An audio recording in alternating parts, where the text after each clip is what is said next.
एक भाई पढ़ाई में बहुत होशियार था, दूसरे की पढ़ाई में बिल्कुल भी दिलचस्पी नहीं थी। बचपन में ही माँ बाप गुजर चुके थे। एक का नाम नीरज, दूसरे का नाम नितिन। नीरज पढ़ लिख कर बड़ा आदमी बनना चाहता था, लेकिन शायद किस्मत साथ नहीं दे रही थी। अच्छी खासी डिग्री हासिल कर ली थी और दिमाग भी बहुत तेज था, लेकिन कहीं भी नौकरी नहीं मिली। नितिन ने स्कूल के बाद कॉलेज न जाते हुए नौकरी करनी शुरू कर दी थी। नीरज को घर पर हर रोज ताने सुनने होते थे। कुछ कमाता तो है नहीं, आधी उम्र पढ़ाई करने में निकाल दी और बाकी की उम्र नौकरी ढूंढने में निकाल देगा। नीरज को बहुत दुख होता ये सब सुनकर, लेकिन कर भी क्या सकता था। एक दिन ऐसा आया कि नितिन ने हद पार कर दी।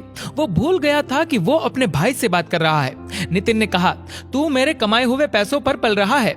मैं चाहूँ तो तुझे अभी इसी वक्त घर से निकाल सकता हूँ। भिखारी कहीं का। बोला था तुझे पढ़ाई छोड़ दे और नौकरी कर मेरे साथ, लेकिन नहीं सुनी मेरी बात। अब पूरे दिन घर पर बैठा रहता है। कुछ काम करने लायक भी नहीं है तू। थोड़ी बहुत शर्म बची है कि नहीं। नीरज का दिल टूट गया ये सोचकर कि ठीक है, बुरा वक्त चल रहा है, लेकिन एक भाई की ऐसी भाषा। बुरे वक्त में तो अपने साथ देते हैं, लेकिन यहाँ तो कुछ और ही चल रहा था। नीरज से अब बर्दाश्त नहीं हुआ और 2 जोड़ी कपड़े लेकर घर से निकलने का फैसला किया। इधर नितिन ने रोकने के बजाय जाते जाते भी सुना दिया कि निकल घर से, और इधर कभी फिर से पैर मत रखना। आंखों में आंसुओं के साथ चलते चलते नीरज दूसरे गांव जा पहुंचा। मंदिर में दर्शन किए और बाहर आया। उधर एक बूढ़ी महिला ने उसे थोड़ा खाना दे दिया। नीरज ने पूछा कि माँ जी, आपको कैसे पता मैं भूखा हूँ? बूढ़ी महिला बोली, बेटा मैं भी एक माँ हूँ और तू मेरे बेटे जैसा है। तेरा चेहरा देखकर ही समझ गई।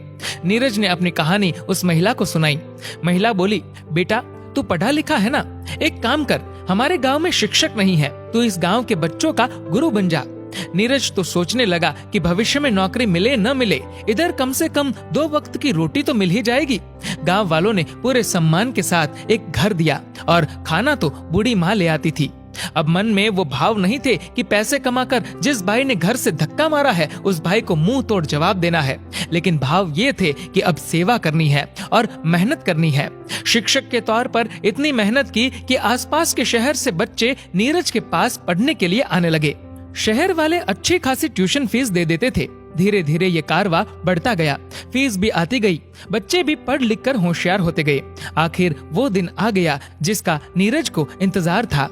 शहर से एक व्यक्ति मिलने आया और बहुत बड़ी जॉब ऑफर की। वो व्यक्ति बोला कि शहर में हमारी स्कूल है, क्या आप उस स्कूल के प्रिंसिपल बनना पसंद करेंगे? नीरज बहुत खुश हुआ, लेकिन 2 मिनट में ही मना कर दिया। उस व्यक्ति के होश उड़ गए। कारण पूछा तो नीरज ने कहा कि अब ये गांव ही मेरी दुनिया बन चुकी है और इस गांव को छोड़कर मैं कहीं नहीं जाऊंगा। वह व्यक्ति फिर से 7 दिन बाद मिलने आया तो नीरज ने बिना सुने ही कह दिया कि सर, आप इधर आने की तकलीफ बार बार क्यों कर रहे हैं? मैं आपके स्कूल का प्रिंसिपल नहीं बनना चाहता, मुझे माफ कीजिए। तो उस व्यक्ति ने कहा, सर आप हमारे स्कूल नहीं आना चाहते, कोई बात नहीं, लेकिन यदि स्कूल ही इधर आ जाए तो? नीरज निशब्द। कुछ देर बाद नीरज बोला कि सर, आपके कहने का अर्थ क्या है? तो उस व्यक्ति ने जवाब दिया कि मैंने आपके इस गांव में स्कूल खोलने का निर्णय किया है और निर्माण से लेकर हर चीज का खर्च मैं उठाऊंगा और वह स्कूल आपकी ही होगी। जैसा आप कहेंगे वैसी चलेगी, जैसा आप चाहेंगे वैसे नियम कायदे होंगे। नीरज मान गया।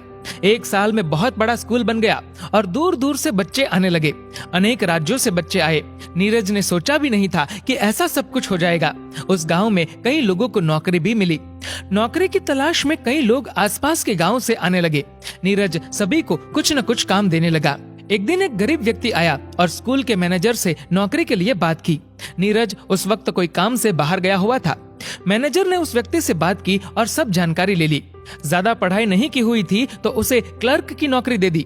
मैनेजर ने कहा, प्रिंसिपल सर 2 दिन बाद आएंगे तो उनसे एक बार मिल लेना। ठीक 2 दिन बाद नीरज आ चुका था। क्लर्क प्रिंसिपल के ऑफिस में इंतजार कर रहा था और तभी नीरज आया। वो क्लर्क और कोई नहीं बल्कि उसी का भाई नितिन था। नितिन बोला, नीरज तू यहाँ क्या कर रहा है? अभी भी नौकरी के लिए धक्के खा रहा है क्या? देख, मैं तो इधर आया और एक झटके में नौकरी मिल गई। अभी प्रिंसिपल सर आएंगे और मेरी नौकरी पक्की हो जाएगी। तू ऐसे ही नौकरी के लिए इधर उधर भटकता रहेगा। नीरज ये सब सुनकर अंदर ही अंदर हंसने लगा। इस बार न गुस्सा हुआ न खुश हुआ, ऐसे ही सुनते रहा और चुपचाप प्रिंसिपल की कुर्सी पर जाकर बैठ गया। नितिन देखता रह गया। बोलने के लिए नितिन के पास एक शब्द नहीं। नीरज ने कहा, यदि तुम अपना अहंकार हमेशा के लिए छोड़ दोगे तो तुम्हें इधर नौकरी मिल जाएगी। नितिन ने पैरों में गिरकर माफी मांगी। तभी नीरज ने कहा कि तुमने पढ़ाई नहीं की इसलिए तुम क्लर्क बने, ऐसा मत सोचना। और यदि मैं कहूँ कि मैंने पढ़ाई की इसलिए मैं प्रिंसिपल बन गया तो ये भी गलत होगा, क्योंकि ये सब इतना मायने नहीं रखता। महत्वपूर्ण ये है कि तुम्हारा इरादा क्या है, तुम्हारी नीयत क्या है।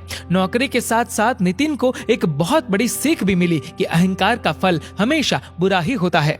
दोस्तों, इस वीडियो को लेकर आपकी क्या राय है नीचे कमेंट करके जरूर बताएगा। और अगर आपको ये वीडियो अच्छा लगा हो तो इस वीडियो को लाइक करेगा, शेयर करेगा ज्यादा से ज्यादा लोगों तक। और ऐसे ही और भी इंस्पिरेशनल वीडियोस के लिए सब्सक्राइब करें हमारे यूट्यूब चैनल को और फेसबुक पर फॉलो करें हमारे पेज को। धन्यवाद।